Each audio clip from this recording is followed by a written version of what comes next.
मृत्यु के बाद क्या होता है। जिस तरह जीवन एक सत्य है, ठीक प्रत्येक व्यक्ति को यह भी भली भांति पता है कि मृत्यु भी एक ऐसा सत्य है जिसे कोई जितना मर्जी झुठला दे, परंतु इसे बदला नहीं जा सकता। कहने का अर्थ है कि जिसने इस पृथ्वी पर जन्म लिया है उसे एक न एक दिन अपने प्राणों की आहुति देनी पड़ती है।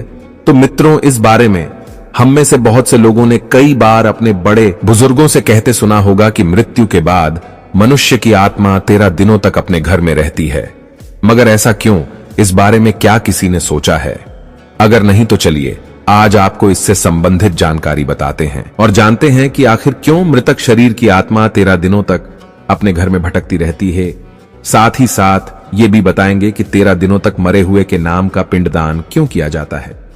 तो हेलो दोस्तों, स्वागत है आप सभी का हमारे YouTube चैनल मंजिल को पाना है तो आज का वीडियो हमारा लास्ट तक जरूर देखना।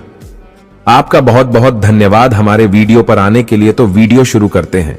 तो मित्रों, गरुड़ पुराण में इस बारे में विस्तार से बताया गया है।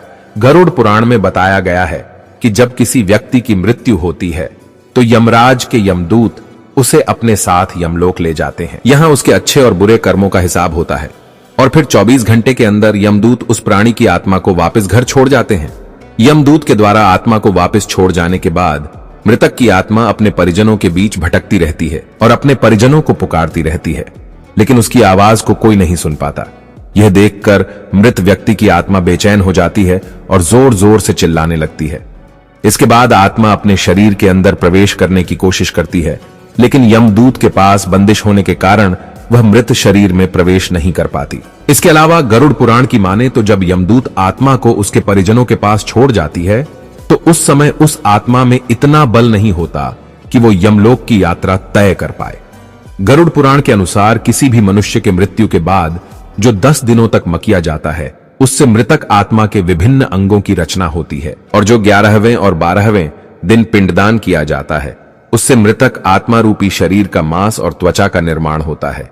और जब 13वें दिन 13वीं की जाती है तो उस दिन मृतक के नाम का पिंडदान किया जाता है। उसी से ही वो यमलोक तक की यात्रा तय करते हैं।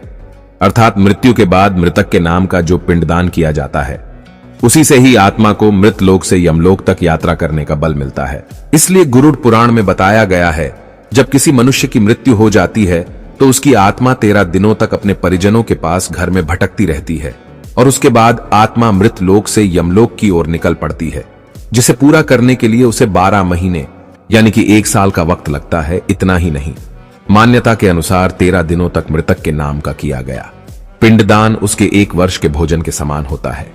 तो दोस्तों, पिंडदान नहीं किया जाए तो क्या होगा? तो चलिए जानते हैं। अक्सर लोगों के मन में यह सवाल भी जरूर आता है कि अगर किसी मृत व्यक्ति के नाम का पिंडदान नहीं किया गया तो क्या होता है। तो दोस्तों, आपको बता दें कि इसका भी वर्णन गरुड़ पुराण में किया गया है।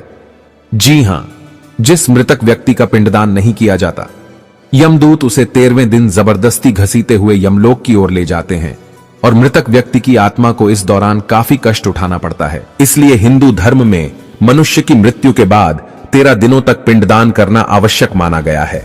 इसके अलावा आपको बता दें कि 13वें दिन परिजनों के द्वारा मृतक व्यक्ति के नाम का जो भोज करवाया जाता है, अगर वह कर्ज लेकर किया जाए तो मृत व्यक्ति की आत्मा को शांति नहीं मिलती।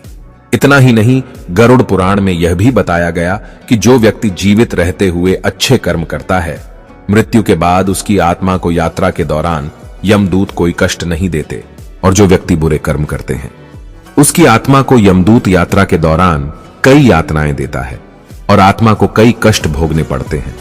तो दोस्तों, आप समझ गए होंगे कि मरने के बाद क्या होता है। दोस्तों, आज का हमारा वीडियो आपको कैसा लगा?